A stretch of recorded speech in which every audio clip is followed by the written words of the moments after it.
Okay, hi. So today I'm going to talk about the books that I read in September. I'm just going to go in chronological order. So the first book that I finished is The Lost Metal by Brandon Sanderson. This is the fourth book, the final book in Era 2 of Mistborn. So this was, I think, a satisfying ending to the series. You know, you're in the same world that you were in Mistborn Era 1, but it's hundreds of years in the future, and you see the society that came out of Era 1. A society on the brink of industrialization. It is definitely a Western. You follow two, I guess, cops who are more like what is the word I'm looking for? Like cowboy cops. Like they lived out in the roughs where there were no real laws, there was no real society, so like they would protect the people, do bounties, all of that. They moved to the big city, and that's kind of where book 1 picks up. So I'm not going to give the whole plot, but I would say in terms of book 4, I really appreciated the way things came together. I'm glad that Brandon Sanderson chose to make it longer than the other books, because I really feel like how book 3 ended, it needed a lot more. There was some sad things. Let's just say Brandon isn't afraid to kill people, and I cried. Yeah, I cried because it was sad, but it was nice, it was bittersweet. There is a storyline in this that is really confusing because it relates to characters from Era 1, and there is a short story. I actually haven't finished it. I think it's not called The Lost Metal, is it? I don't know. I'll put it up. And while I don't think you have to read the whole thing, if you see this character show up and you're like, what the hell are they doing here? Stop reading and read this book. I disagree that you can read these books without reading that. Maybe if you don't care. Maybe if you're just like, all right, Brandon, I trust you. I didn't trust him. You can't bring up a character from 300 years ago and have my trust. So I had questions. I don't know how I felt about the answers of that. But overall, I thought it was a nice wrap up to the series. I'm very excited for when he decides to write Era 3, because I'm really hoping it's cyberpunk. I'm really hoping we're in the future and it's magic meets sci-fi. I would love that. We'll see. Okay, the next one I read is The Poison Season by Mara Rutherford. This is a fantasy series or fantasy book, and it is, I think it's catered towards young adult audiences. I found it in the adult section of a used bookstore, but you had pretty young characters, and just how the way the story was conveyed, I feel like it's intended to be given to a younger audience. But you follow this girl, and she lives on this island, and the island is very small, and it's isolated in the middle of a lake. The lake is poisoned, so no birds can sit in it, no fish can live in it. Outsiders are not allowed. And you kind of learn about their culture. It's very small-knit communities.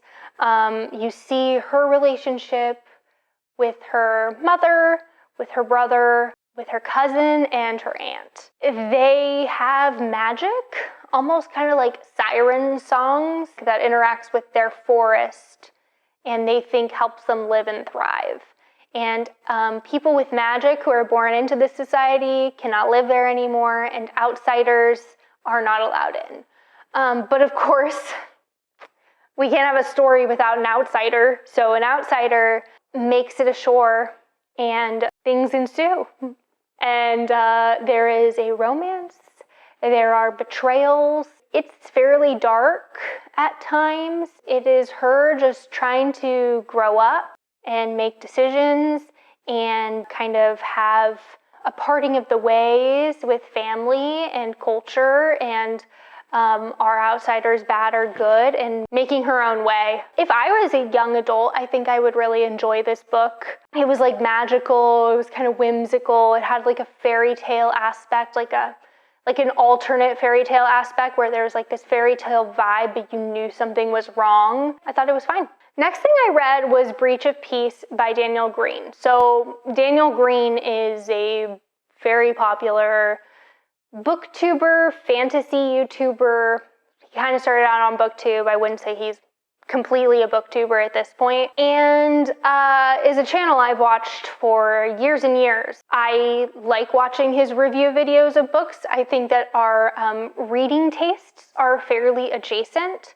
I can generally tell if he recommends a book and I won't necessarily like it, or if he doesn't recommend a book if I would not like it for the same reasons. And so I decided to give his book a try. I bought it a few years ago and just had not read it. It was fine. It's kind of like a prequel series, I guess, to the series he wants to write. So it would be like 3 books that are a prequel trilogy, and then you'd actually get into the series itself. And you're following this woman who is a law woman, and her husband's a lawman, and it starts out in this like really gruesome crime scene. One thing I was not expecting is that this book takes place basically over the course of one day. You go in, you start the day at this crime scene, and the book is ended, the day is gone. I would just say nothing was really fleshed out. I think that there was a lot of like the writing could have been better.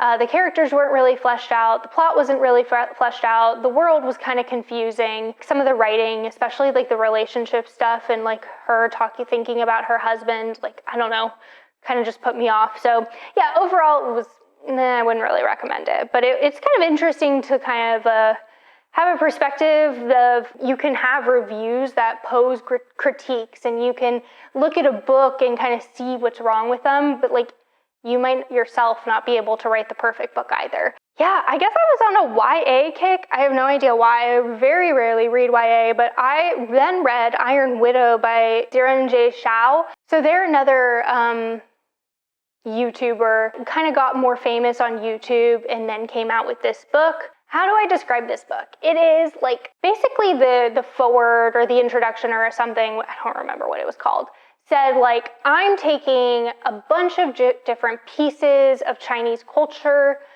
old, new, I'm using futuristic stuff, I'm using past stuff, I'm using the things that I want, I'm plopping them all together into my universe, which, cool, I can totally respect that. So it's hard to describe because that is what it is. There's kind of things that remind you of like more ancient times, and then there's things that are very futuristic, like your protagonist is a young teenage girl. She lives in a world where there are these like monsters, I guess you want to call them, that like are constantly invading them.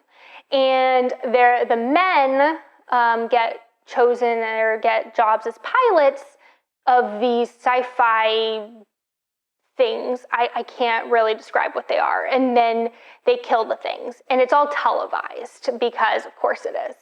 But in order to make these things that they're writing in function, and I kind of think of them like Transformers, like you step inside and then it becomes a thing around you, like, or you like step inside the middle of something and then you're like you're a robot and you're like controlling the arms and stuff, but you're doing it with your mind. But like they have to harness energy from somewhere, and they do it from teenage girls because why not? So teenage girls get to ride in the passenger seat, and they suck their life soul out of them to power these things. So women get sacrificed to this cause, and the protagonist you're following, her sister got sacrificed, she got killed, and now she needs revenge. And the whole plot is kind of driven on revenge. It's kind of interesting because you're following this character who is like completely unlikable. Like your protagonist is so unredeemable. Like she's so selfish. Everything she does, it's so selfish. And she's also a badass, and nothing ever goes wrong for her. And she can make anything happen for herself, and she's the greatest that ever was. So obviously she's not going to die. Something amazing is going to happen, and it kind of just goes from there. She has this relationship with this rich guy that she's known forever, even though she's poor and grew up in a poor neighborhood, in a poor town. And then she's like has the guy that she's riding ship with, and like of course there has to be a romance. There is, I will say, a love triangle in this. And I always complain about love triangles because they're really love angles. It's usually like there's 3 people and one person is connected to the two of them. That's not a triangle. A triangle has a third side. This, my friends, was a triangle. So, props to that, because like you actually got the triangle thing correct. But overall, the world was just so undescribed. It was like, I didn't understand what, like, we'd be in fight scenes and I just had no freaking clue what was going on. I listened to it on audio. It was kind of like fast-paced popcorn. Like, I just kind of listened and was like, yeah, sure, I'll finish this book. Let's see what happens. Another problem was that it wasn't really plotted really well. Things would just like iteratively happen. And like things can iteratively happen, but like you have to like foreshadow things a little bit. Like you have to make things feel relevant, but it would just be like, and then we're doing this, and then we're doing this, and then we're doing this, and then we're doing this. And then there was a reveal at the end, and I was like, there were so many ways that you could have introduced that concept of your reveal in subtle ways where when it happened, I would have been like, oh, but like, it didn't happen. It just really felt like it needed another round of editing. So yeah, wouldn't recommend. Okay, and then I read Malice by Gwynne. So this is the start of the quartet, The Faithful and the Fallen. And I have heard so many people talk about this book without describing anything that happens, because it has a very general plot. So I'm just gonna kind of list out some of the tropes, the things that are going on. So there are many kingdoms near each other. They're quite small kingdoms. We are on a land that used to be inhabited by giants, and the war was won by humans a long time ago. We have a prophecy. There is a man that is described within this prophecy.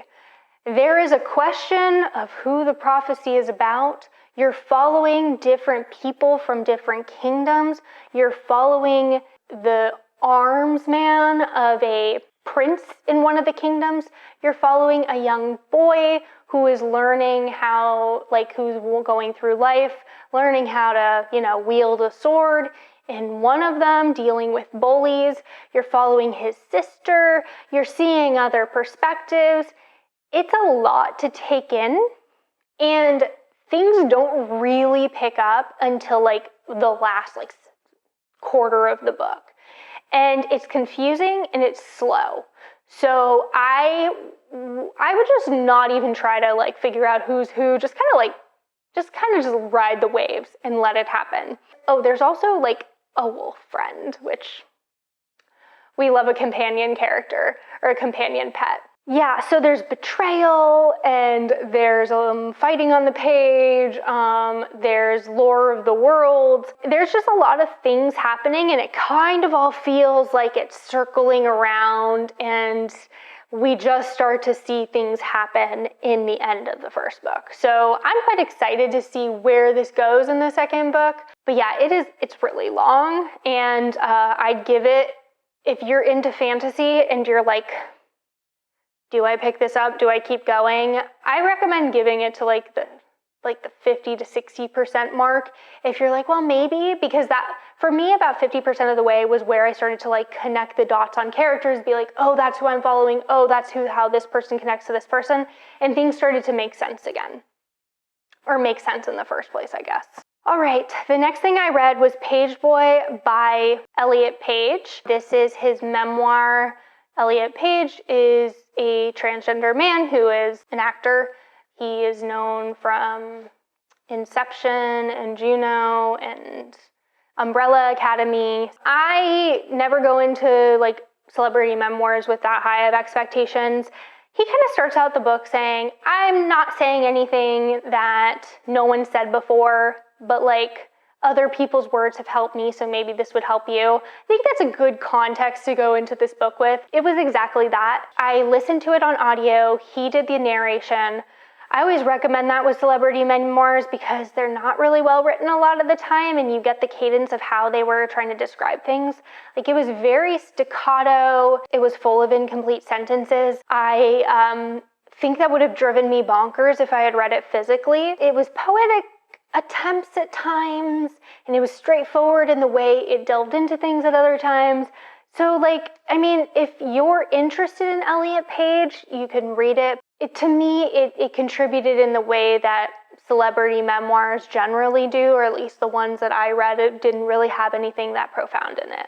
Okay, and then I read The Witch's Heart by Genevieve Gornichec. This is a retelling of like Norse mythology. There is the character of Loki in it, but it takes this like witch character. I don't know if she actually existed. I've never actually read any of the original works, and kind of creates a story around her who had children with Loki. I really enjoyed this one. In the beginning, it's her and Loki interacting, and she is a witch who's been burned many times, and she is coming to life again, and as that happens, she kind of forgets her old life, and she lives in like this cave in a forest and kind of just builds this very quiet life for herself, and meets a friend who she starts trading with, and has her interactions with Loki, and ends up having children. And I found part one of this to be quite cozy and lovely, felt like a very good like winter read. And then the second part and third part have very different tones. Something happens at the end of part one, and part two kind of has a more like quest mentality to it. And then part three was just a little confusing for me. Where the book ends and the character resolution that you get, I didn't really care about, because I wasn't set up to really care about that character. So it felt a little lackluster of an ending. I really loved the atmosphere, the vibes, like part one was like everything for me. I think that where this book fell apart is that, to me, and I haven't read the original works, but it kind of felt like the author was trying too hard to fit herself into the actual myth around Loki. And because of that, the constraints made it feel like less well plotted. Whereas I think in book one or part one, there's a lot of setup, a lot of relationship building, a lot of character work, a lot of atmosphere. In parts 2 and 3, she was like, I think she was like, okay, well, I have to get to that end goal that I have, because that's what happened in the myth. But I don't think she needed to get there. And I think that the path to get there is where the book was weakest. But overall, I really loved the vibe. So even though I wasn't a huge fan of the ending, I still really liked the book. And I'm done. Those were all the books that I read in September. Let me know if you've read any of these and what you read in September, but that is all I got. So until next time, happy reading.